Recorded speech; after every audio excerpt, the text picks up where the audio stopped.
Can you ruin a car with a polish or a compound? Yes, you can, and I did. So watch to find out what not to do. All right, before you go ahead and spend thousands of dollars paying someone to compound all your vehicles, or hundreds of dollars, maybe $500 getting your vehicle compound, polish, and then waxed, before you spend someone to do it, watch this video because I'm going to try to save you hundreds of dollars per year. And I also want to make sure you don't go through your paint and cost yourself an entire paint job. So no, I'm not going to be testing it first on the Shelby. I'm going to start outside with the Toyota MR2. We're going to do the Porsche 911. And then if all goes well, then we'll hit up the expensive one, the Shelby GT 350. So stay tuned. Let's put the pedal to the metal and get right down to business. Thank you so much for watching. And right before we start, please hit that thumbs up button. And if you haven't already done so, subscribe and turn bell notifications on.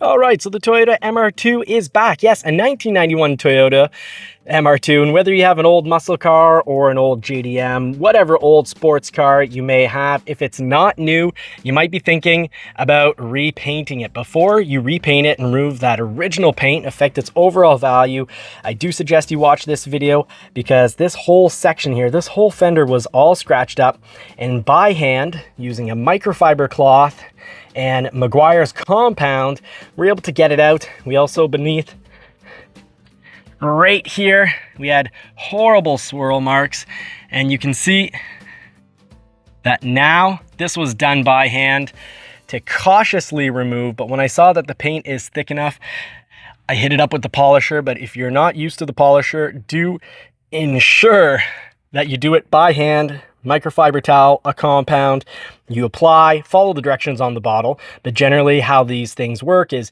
you apply it with a little padded side here. You can see a lot of paint coming off there, and then you wait about 5 to max 15 minutes, and then you polish it off. Now, if you're using the polisher, same process.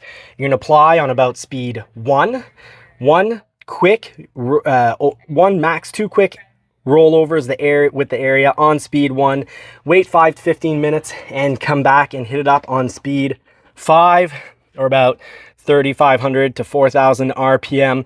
But can we actually remove overspray? We can test it out on the Porsche 911 as well, but this whole area had horrible overspray, the whole fender, and we can see we've already done some work ahead of time. So stay tuned to see if we can get the last little bit where the paint is on extra thick. But you can see here that we've still got a ways to go. So nice original paint, black original paint, followed by a lot of overspray from some sort of metallic paint and some paintbrush here. So yes, your pad is going to be removing a lot of paint in this process. So realize if you use it with your pad, make sure you've got spares. Make sure you don't have such an old polisher that you won't be able to find replacement pads, because you are going to go through the pad. That pad was not originally black and now is completely black. It was actually yellowish color. So that's all the paint from the car that we've already removed. And let's check out this side. Do subscribe and turn bell notifications on if you're into old JDM cars, fixing them up, maintenance, repairs, a bit of everything, to save you thousands of dollars, because we will be back with a video to actually show you the tens of thousands of dollars that we've put into the car in the last 2 years trying to get this back on the road. And if you have any car with a T-top, before you go and buy the whole new seals that can run you anywhere from about $500 to $2,000, because on this car, just one side is $500. The whole top piece is $500 per side, so you got $1,000. That's the lowest price I could find it, because generally it's $1,000 per side. And then the whole trim for the door is about the same price yet again. So definitely a way you could spend $2,000 to $4,000, and really they're just blocked. So all the drains and the rubbers were blocked. So once they're unblocked, we no longer have a leaking roof. And the reason the roof was leaking is the T-tops just didn't quite fit snug with the dirty rails. So clean out your rails. Once they're cleaned out, you might want to think of kind of lubricating them with something like a Vaseline or whatnot, but look into different products. I don't want to be responsible if you don't like the result with Vaseline. So look into what product works best for you. Test a little area. Let it dry, then see if you like the result. But for me, Vaseline, a petroleum product for the rubbers, I think is going to be good for keeping them moist. I guess it's a horrible word, but lubricated, wet, so they don't dry out and crack. Now, this is it for this time. Let's be right back. I'm going to put in maybe an hour of work trying to get off that paint, and I'll let you know how it goes. And then I'll want to see you again in the next video so we can continue to put the pedal to the metal together. Let's get down to business. Put the pedal to the metal on this polisher. And here on the Porsche 911, we've got quite a bit of overspray. So in a video just recently, we did re-clear the front bumper, and you can see a lot of overspray, even some going up on the hood. So let's see how the compound, then polish, will take care of that. After we've compound and polished, well, then we'll want to wash the vehicle, remove any residue, and once washed, we'll want to throw on either a wax or a ceramic detailer. All right, first of all, things on a side note, things are actually coming along quite nicely. We repaired the front bumper here, and had we just had a can of spray paint, you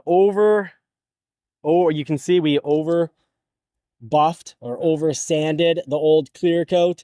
But if we would just had a can of clear, this would be a near perfect job. The overspray has been resolved on the lights, the hood, and the top of the bumper with a compound. So that's coming along quite nicely. But why is it at the mechanics today? Well, do hit that like button. It'll help, and we do need the help here because we're going to be putting a little bit of money into the vehicle because the must-do repair. Now, of course, this is the car we practice on, and I think that makes a whole lot more sense practicing on a car that pretty much needs a paint job, and you're kind of on your last, you're saying, you know what, should I send it to the paint shop? Well, if you're thinking of sending it to the paint shop anyways, why not try your skill at doing a compound? Just remember, apply on the lowest setting. Doing it by hand is the safest setting, but if you want to use a buffer to save yourself a lot of trouble and a lot of time, we did use the electric buffer, plugged it in, and we applied on 1, then we took it off on 5, where the paint is pretty good and it's just clear coat. Do go lightly. Don't stay in one spot for very long.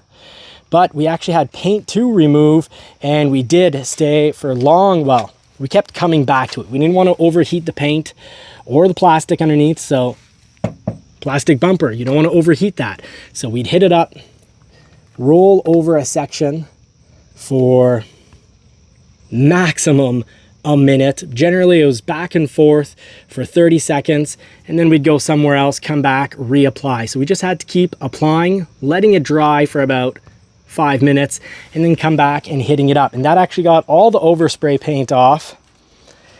And we spent a lot of time compounding the bumper here. So that came out really well. Mirror finish.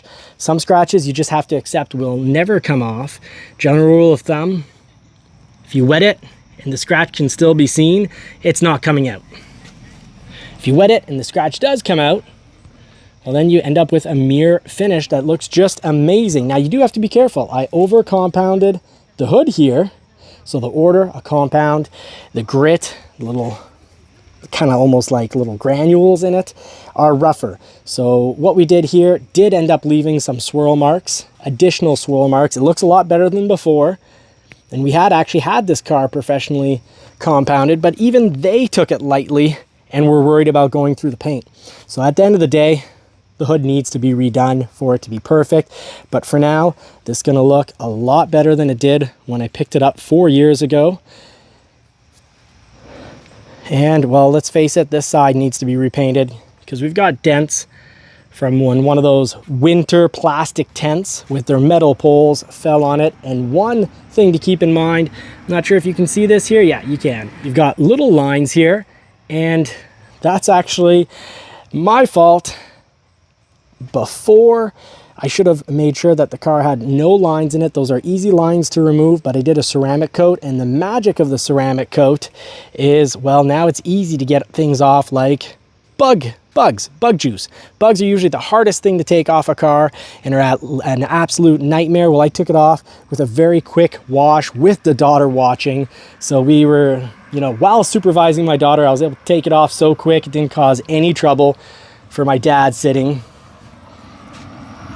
And the bugs came right off. The bad news about a ceramic coat is once you put it on, you've kind of sealed in those scratches until, well, you work it, and I'd have to polish off the ceramic coat. So keep that in mind when you're doing the job, folks. Don't be afraid to give it a polish. Sorry, if it needs it, compound, then polish, then wax, but I prefer a ceramic detailer. Now let's talk about the vehicle that costs the least, the plastic Shelby. Now don't hit this up with any polish or compound, even if you've got scratches in it, because plastic is going to get wrecked. And now if you've got a plastic that's painted, then you could very lightly polish, but do not hit it with a compound, the plastic underneath, and don't stay in one spot for very long, because the paint, it don't polish or compound plastic. But if it's painted, well, the plastic underneath is nonetheless going to heat up really quickly. Now this is important. I'm mentioning this for a reason, because it applies to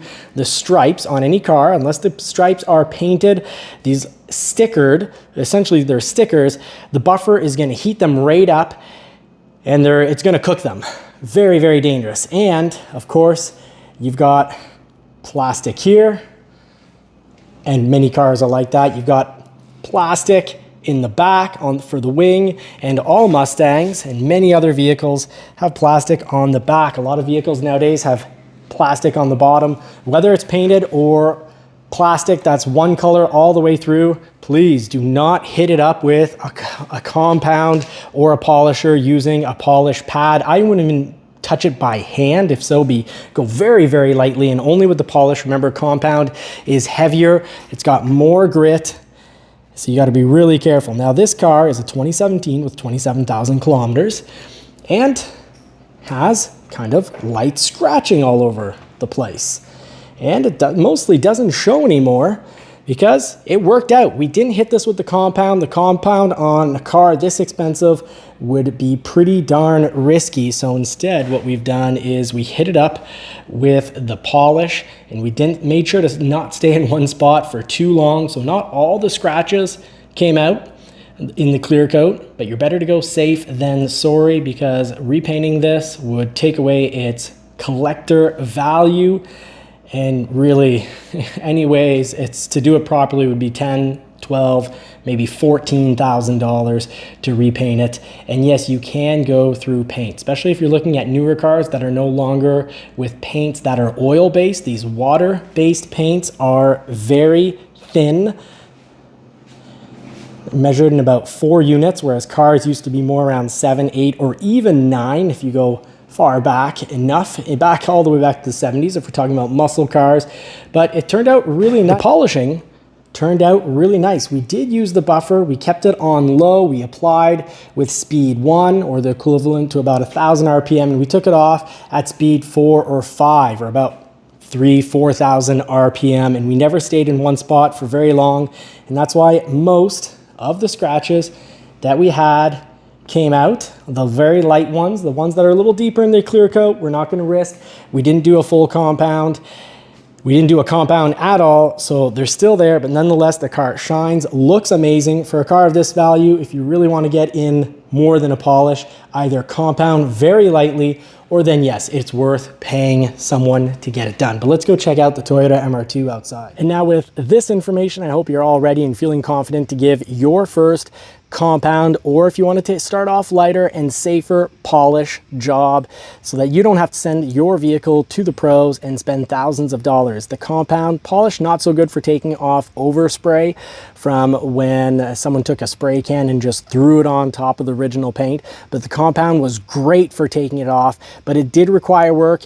And I couldn't just stay in the same section with the same compound liquid for, the roughly 5 minutes it needed. I had to go in stages, apply, let it dry for 5 minutes, do the section for 30, 40 seconds back and forth, then start over and do that process over about 10 times. So it was a lot of work, but it saved me about $500–600. So if this has been helpful, give me a good old thumbs up, subscribe. Thank you so much for watching. Godspeed everyone. I wish you all more cars and more power.